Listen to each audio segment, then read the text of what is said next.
Naam, uhali gani mtazamaji wa Mlimani TV, na karibu sana katika kipindi cha Mlimani leo asubuhi, ikiwa ni katika kipengele chake cha pili cha Jahara, ambapo hapa tunakuwa na mijadala kadha wa kadha na mahojiano mbalimbali katika nyanja za kisiasa, kiuchumi, kijamii na hata zile za kiutamaduni. Jina langu ni Juhudi Kisuse, na leo tutakuwa tukiangazia athari na mapambano dhidi ya dawa za kulevya, na tayari studioni niko na mgeni wangu anaitwa Bwana Sura Nyembo, ambaye yeye ni mkurugenzi mtendaji wa DAPO, ambao ni taasisi inayojihusisha na mapambano dhidi ya dawa za kulevya.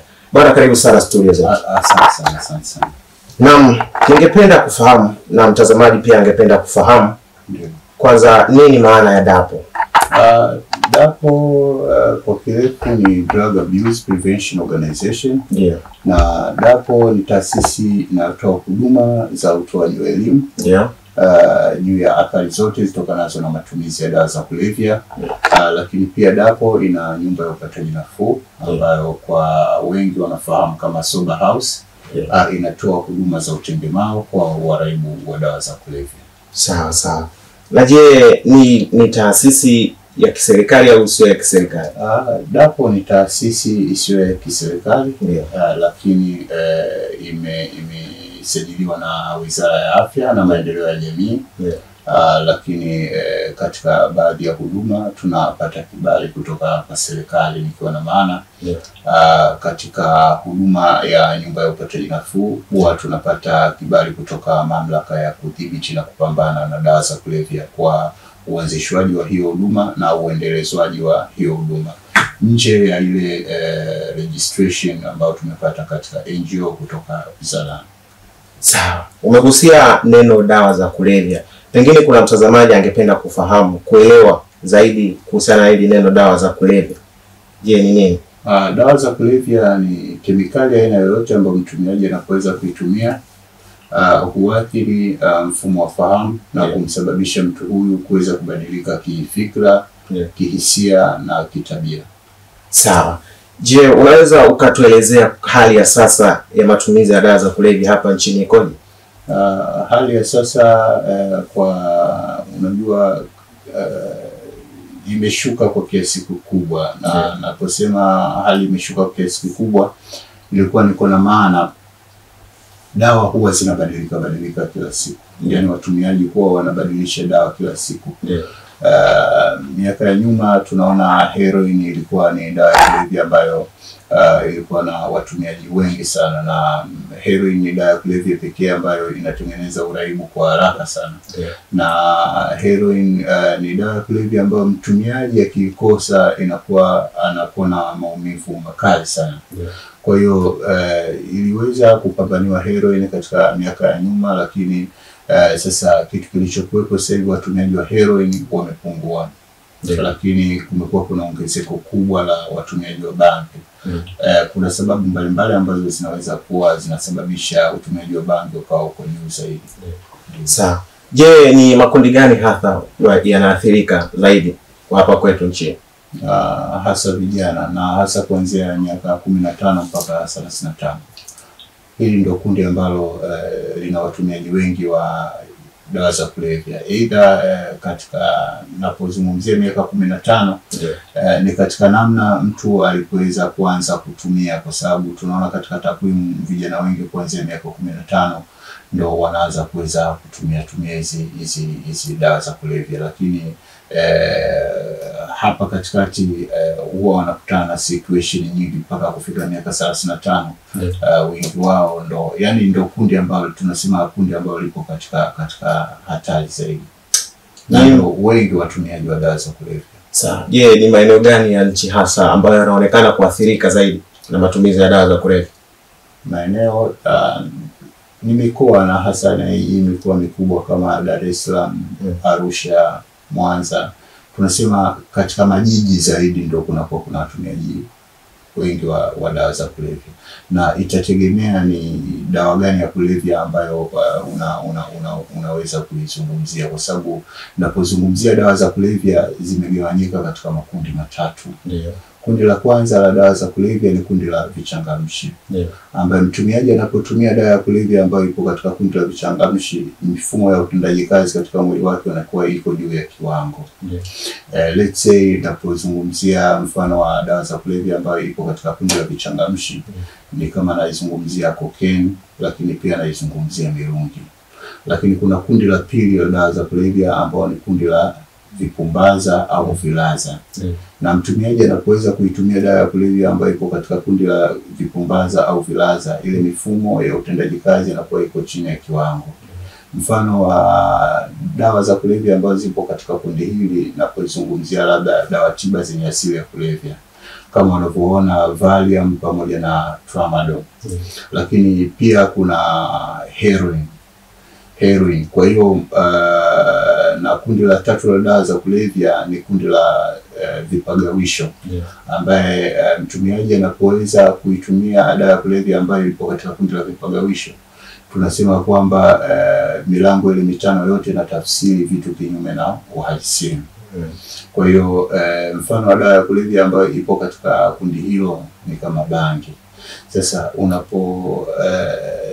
sijajua swali lako hasa lilikuwa limetarget katika sehemu gani, kwa sababu dawa zinakuwa ziko tofauti, lakini upatikanaji wakati mwingine kwa ile mikoa ambayo labda inajihusisha na biashara hiyo inakuwa iko tofauti. Kwa hiyo sijajua hasa ni dawa gani ya kulevya ambayo ulikuwa unaizungumzia. Unaizungumzia heroin, unaizungumzia bangi, unaizungumzia methamphetamine, unaizungumzia dawa tiba zenye asili ya kulevya. Umegusia kwamba matumizi ya sasa hivi zaidi yamekuwa katika vichechemuzi, vipagawisho. Bangi ipo katika kundi gani? Bangi ipo katika kundi la vipagawisho au vileta njozi. Na wengi huwa wamekuwa wakitumia katika masuala ya kazi na vitu kama hivyo. Hapana. Ndio. Watu tu husema kwamba mtumiaji anapoweza kuitumia bangi ni mtu ambaye anakuwa anafanya kazi sana. Lakini mimi nasema hapana, kwa sababu hakuna mwanadamu asiyechoka. Kila mwanadamu anachoka.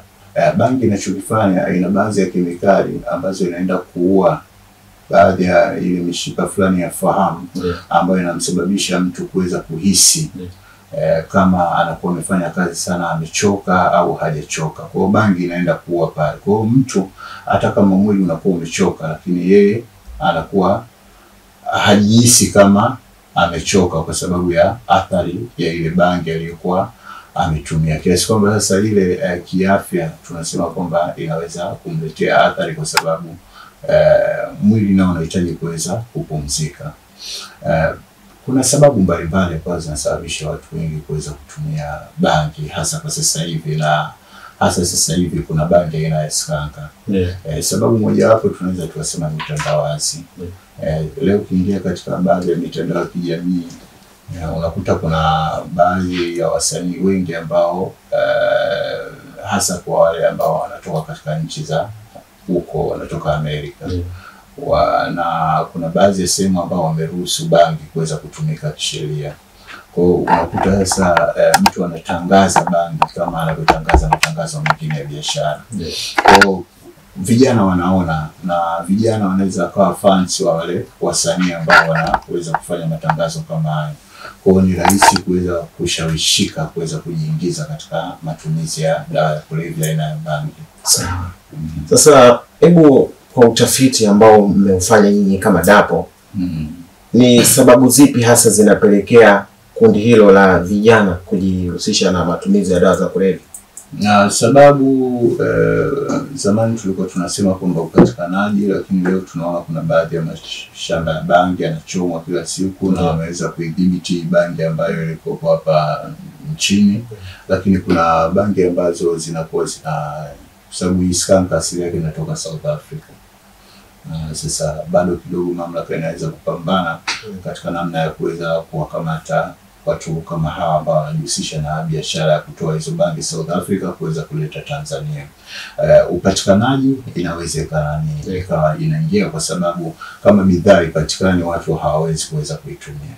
Lakini sababu ya pili ni tunaendelea kuweza kutoa elimu, kwa sababu moja ya sababu ambayo inafanya watu waweze kutumia ni ile hali ya kuweza kukosa elimu ya kutosha juu ya athari za matumizi ya dawa za kulevya.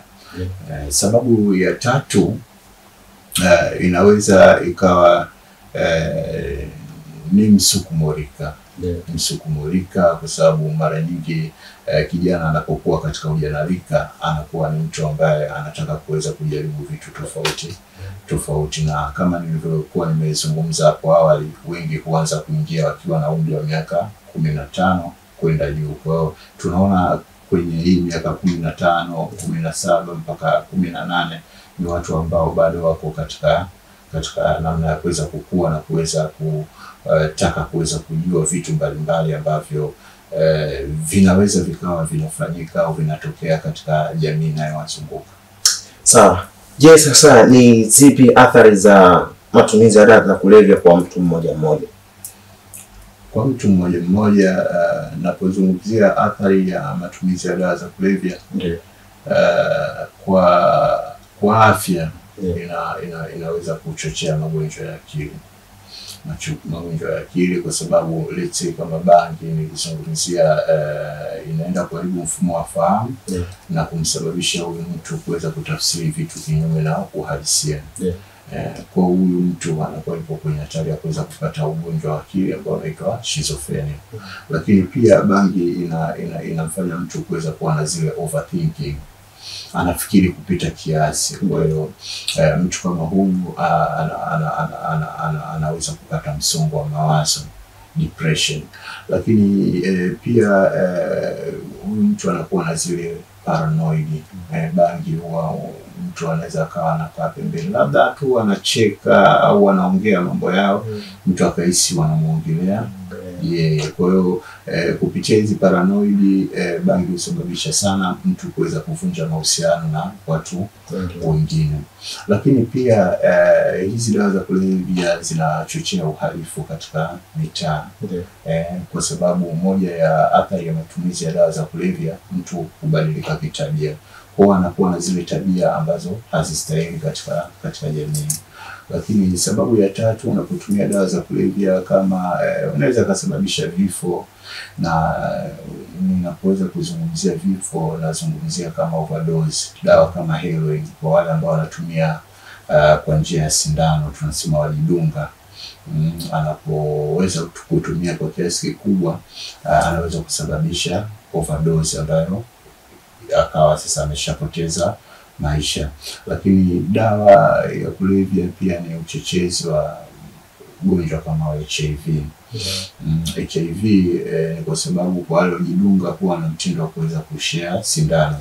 Tunasema kwamba huyu mtu anakuwa anashare vitu vyenye ncha kali, na ni moja ya sababu ya maambukizi ya ukimwi pale mtu mnaposhare kitu chenye ncha kali. Lakini pia kuna magonjwa kama homa ya ini. Homa ya ini ambayo inaambukizwa kwa njia ya majimaji. Kama unavyofahamu, waraibu dawa za kulevya kwanza ni watu ambao wanaweza wakashare hiyo sindano yenyewe, na kama unavyojua mwanadamu unakuwa anatoka majimaji kama jasho. Kwa hiyo kama ameshika ile bomba akaweza kumpa na mwenzie, au aidha labda amejidunga akampa na mwenzie, ni rahisi kuweza kuambukizana hiyo maeneo. Lakini wakati mwingine hata nguo tu, mtu anaweza kukuta nguo pale, mwenzie labda ameshatoka huko amevaa, ameitundika pale, na akataka kuweza kuichukua kuweza kuivaa. Lakini pia tunasema magonjwa namna hii ni mtambuka, kwa sababu leo mtu anapoweza kupata homa ya ini kama inaambukiza kwa njia ya majimaji, huyu mtu tunakuwa tunaishi naye nyumbani, anaweza akamwambukiza mtu mwingine, kwa sababu yeye ametumia dawa za kulevya, amepata ugonjwa wa homa ya ini, kwa hiyo ni rahisi kuweza kumwambukiza mtu mwingine nyumbani, kwa sababu inaambukiza kwa njia ya majimaji. Lakini kuna magonjwa pia kama kifua kikuu. Unajua dawa za kulevya nyingi hazijathibitishwa kisheria. Kwa hiyo watumiaji mara nyingi wanatumia kwa siri na sehemu yenye mzunguko mdogo wa hewa. Inaweza sasa kama mmoja wapo anakuwa kuna kifua kikuu, ni rahisi kuweza kumwambukiza mwenzake kifua kikuu. Kwa hiyo tunasema mtu huyu kama anatumia dawa za kulevya ni rahisi kuweza kupata kifua kikuu. Nje ya matatizo mengine ya magonjwa ya akili kama anxiety, bipolar na schizophrenia. Kuna athari nyingi sana. Migogoro katika ndoa tunaona inaweza kusababisha sasa mtu kama ana familia akaitelekeza familia yake na watoto wakakosa elimu. Na wanapokosa elimu wanaweza kuwa watoto ambao wako tu mtaani. Kwa hiyo kuna sababu, yani kuna athari nyingi sana iwapo mtu akitumia dawa za kulevya.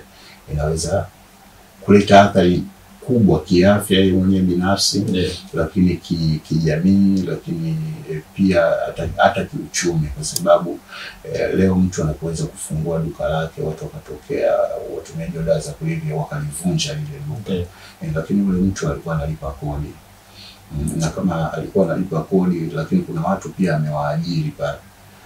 Kwa hiyo ile duka likivunjwa, likichukuliwa vile vitu, ina maana kwanza serikali inakuwa haipokei kodi, kwa sababu biashara inakuwa imekufa. Lakini mtu yeye mwenyewe yule ambaye anakuwa na biashara yake atashindwa kuweza kuihudumia familia yake kwa sababu biashara yake imeshakufa. Lakini pia kuna wale wafanyakazi ambao wako pale, wanafanya kazi na wenyewe wanaweza kuhudumia familia zao kutokana na ile kazi wanayofanya, nao watakuwa wamekosa kazi. Kwa athari inakuwa ni kubwa zaidi hata kiuchumi. Sawa. Ndio. Sasa hebu tuangalie, mara umeeleza athari nyingi ambazo zinaweza kutokea kijamii, kiuchumi na hata kwa mtu mmoja mmoja. Je, nyinyi sasa kama taasisi ni mikakati gani ambayo mmeipanga kuhakikisha kwamba mnaweza kudili na changamoto hizi ambazo zinatokea kwenye jamii? Sisi Drug Abuse Prevention Organization DAPO, huwa tunachokifanya ni kuweza kwenda kutoa elimu kwa rika zote. Ninaposema rika zote, mara nyingi kama hawa niliwazungumzia vijana kuanzia miaka 15, hawa wanatoka katika ngazi ya familia, wengi wao wanatoka katika ngazi ya familia. Ina maana tunapoanza kuweza kuwapa elimu wazazi, ni rahisi kuweza kujua zile dalili kwamba mtoto wangu sasa hivi ameshaanza kuweza kujihusisha na matumizi ya dawa za kulevya. Lakini pia kama huyu mtoto hajaanza kuweza kujiingiza katika matumizi ya dawa za kulevya, mzazi anapoweza kumpa elimu, inaweza ikapunguza uhitaji wa yule mtoto kuweza kutumia dawa za kulevya. Lakini akawa anafahamu kwamba makundi haya na haya kwamba sistahili kuweza kuchangamana nayo kwa sababu wasije wakaniingiza katika matumizi ya dawa za kulevya. Lakini pia tunaenda katika mashule na sehemu nyingine tofauti. Tunafikia makundi yote wapate elimu ya athari za matumizi ya dawa za kulevya, ambaye elimu tunasema kwamba inaingia katika demand reduction, kupunguza uhitaji. Kwa hiyo mtu anapoweza kupata elimu anapunguza uhitaji. Lakini kitu kingine ambacho Drug Abuse Prevention Organization inafanya ni kwamba hasa kwa wale ambao tayari wameshajiingiza katika matumizi ya dawa za kulevya, wao wanasaidikaje? Ina maana ndio tuna kituo chetu, tuna nyumba ya upataji nafuu ambayo inafanya programs mbalimbali kwa ajili ya kuweza kuwasaidia hawa wale ambao tayari wameshaathirika na dawa za kulevya. Huwa tunatiba darasa, tunatiba maongezi, tunatiba kazi, na vitu vingine ambavyo vinakuwa vinafanyika pale kituoni mpaka mtu anapofikisha ile hatua ya kuweza kutengemaa, basi anaweza kurudi na kuweza kuwa mwanachama mzalishaji katika jamii yetu. Kwa DAPO Recovery House inafanya demand reduction, kuweza kupunguza uhitaji kwa kuweza kutoa elimu, lakini tunaweza kuingia katika package ya harm reduction, katika namna ya kuweza kupunguza madhara, tunampa tiba na tunamliki katika vituo vya afya iwapo atakuwa na matatizo ambayo moja kwa moja atahitaji huduma za afya za hospitali zaidi. Naam, Mtazamaji, kama ndo kwanza unaungana nasi, basi tambua kipindi hewani ni Mlimani leo asubuhi, ikiwa ni katika kipengele chake cha Jahara, ambapo bado tunaendelea kuangalia athari na mapambano dhidi ya matumizi ya dawa za kulevya. Mmekuwa mkifanya shughuli hizo. Je, ningependa kufahamu ni changamoto gani ambazo mnakutana nazo wakati mnaendesha shughuli zenu? Changamoto tunazokutana nazo ni nyingi, kwa sababu katika kwanza sasa hivi tunaweza tukasema tumeadvance, watu wengi wameweza kidogo kupata uelewa, lakini bado still kuna wengine hawana uelewa. Na ndo hizi ambazo naweza nikazihesabu kama changamoto. Kwa kawaida sisi tuna utaratibu wetu, na ukirudi katika structure nzima ya matibabu ya mraibu, tunasema kwamba kwanza kiwango cha kudidimia kutoka mraibu mmoja kwenda mraibu mwingine vinatofautiana. Kwa hata muda wa kuweza kutengemaa kutoka mraibu mmoja kwenda mraibu mwingine unatofautiana. Kuna mwingine anawahi kidogo, lakini mwingine anachelewa kidogo. Mfano wake, naposema anawahi kidogo, kuna mtu mwingine yeye shida yake ni addiction tu, lakini hakuweza kupata ugonjwa mwingine wa akili. Yani ana addiction, unakuta kuna mtu ana addiction na ana ugonjwa wa akili. Unakuwa unatibu addiction, lakini pia unaenda kutibu ugonjwa wa akili, ana schizophrenia na magonjwa mengine tofauti.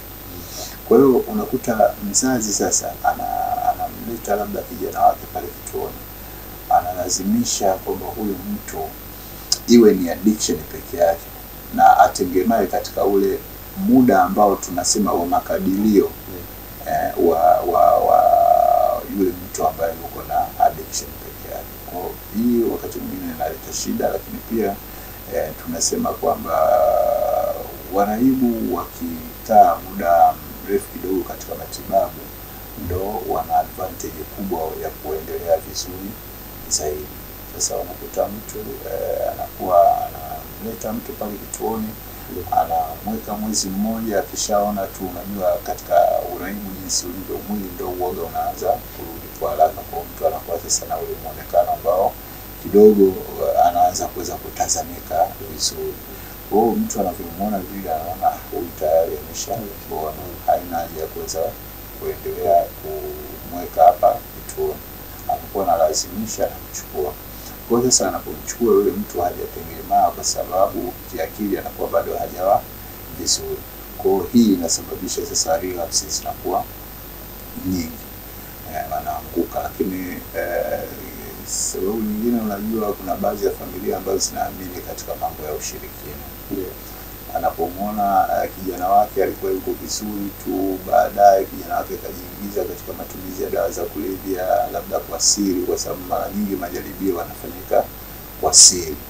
Alijiingiza kwa siri, baadaye labda aidha akaamsha ugonjwa wa akili au akatengeneza ugonjwa wa akili, au aidha akawa tu na huo uraibu ambao anakuwa kama mtu fulani ambaye ana struggle tu, maendeleo yake shuleni kama alikuwa anasoma yanazidi kuweza kudidimia, alikuwa na mtindo wa kuweza kuwa nadhifu, kijana ambaye ni nadhifu anaanza kuweza kuwa mchafu. Kuna zile hali ambazo unaona kabisa kwamba huyu kijana wangu hakuwa hivi. Sasa anapoweza kuona vile, mwingine sasa anasema hata itakuwa kuna watu wamemchezea. Kwa hiyo unakuta anaweza kuwa anamleta pale katika matibabu, lakini imani yake haiko katika matibabu pale 100%, anaamini katika kitu kingine. Kwa hiyo sasa mwisho wa siku anaweza akaja kituoni akakwambia, bwana, naomba sawa, nyinyi mnaendelea na tiba zenu, lakini naomba kijana wangu umpe na dawa na dawa hii. Kwa hiyo sisi kisheria haturuhusiwi kuweza kutumia dawa ambazo hazijathibitishwa kisheria, hicho kitu cha kwanza. Lakini dawa ambazo hazijathibitishwa na daktari haturuhusiwi kuweza kumpa mgonjwa. Kwa anapokuja na yale madawa kienyeji, kidogo kwetu sisi inakuwa ni changamoto, na iwapo mnakuwa unajaribu kuweza kutafuta namna ya kuweza kumwelekeza, na yeye imani yake kubwa ndio imeelekea kule, basi kuna hatihati ya kuweza kumpoteza mgonjwa huyu. Sawa. Sasa kwa kuhitimisha, hebu tuangalie sasa mafanikio ya DAPO kwa ujumla katika harakati hizi za kupambana na matumizi ya dawa za kulevya. DAPO tumeweza kufanikiwa kwa kiasi kikubwa. Tumeshaweza kuwasaidia watu wengi na wapo katika jamii wanaweza kufanya shughuli zao, tunarudisha katika familia, na hata wale ambao hawajaweza kurudi katika shughuli zao wengine tumeweza kuwarudisha katika masomo. Lakini pia DAPO imeweza kufikia jamii kubwa ya Watanzania kuweza kutoa elimu juu ya athari zote zitokanazo na matumizi ya dawa za kulevya. Ndio maana hata leo nipo Mlimani TV naweza kutoa elimu juu ya athari zote zitokanazo na matumizi ya dawa za kulevya. Kwa hata wale ambao wanaweza kuona au aidha kuweza kusikia, basi ni sehemu ya huduma ya DAPO katika namna ya kuweza kuwafikia na kuweza kuwapa hiyo elimu kwa ajili ya kuweza kupunguza uhitaji. Sawa. Sasa wakati tunamalizia, ni jambo gani la mwisho ungependa kumwambia mtazamaji pale anayekutazama sasa katika mapambano haya dhidi ya dawa za kulevya? Mimi napenda kuweza kuiasa jamii au kuweza kushauri jamii yangu ya Kitanzania usitumie dawa za kulevya. Kijana ambaye unaishi huko, unahitaji kuweza kuishi katika ndoto zako, usitumie dawa za kulevya kwa sababu hakuna mafanikio ya kitu chochote wapo utatumia dawa za kulevya. Lakini kwa wale wenye ndugu, wenye jamaa, wenye marafiki ambao wana changamoto hiyo ya utawali wa dawa za kulevya, ni vyema kuweza kuwapeleka katika matibabu yanayostahili ili waweze kutengemaa na wenyewe warudi katika jamii yetu na kuweza kuwa sehemu ya manufaa katika jamii yetu. Sawa, basi mimi nikushukuru kwa muda wako. Asante sana. Na karibu sana siku nyingine. Asante sana. Naam, mpenzi mtazamaji, na imani utakuwa umejifunza vingi sana katika athari na mapambano dhidi ya matumizi ya dawa za kulevya. Nilikuwa naye studio hapa ni Sura Nyembo ambaye yeye ni mkurugenzi mtendaji wa taasisi inayojihusisha na kupambana dhidi ya matumizi ya dawa za kulevya. Na imani utakuwa umejifunza mengi sana. Kwa hiyo ni wakati wako sasa wewe kuchukua hatua. Kama kuna lolote ambalo linaweza kutokea katika jamii yako, chukua hatua. Muda wote ulikuwa nami Juhudi Kisuse. Nikutakie utazamaji mwema wa vipindi vinavyoendelea kutoka hapa Mlimani TV. Asante na nikutakie siku njema.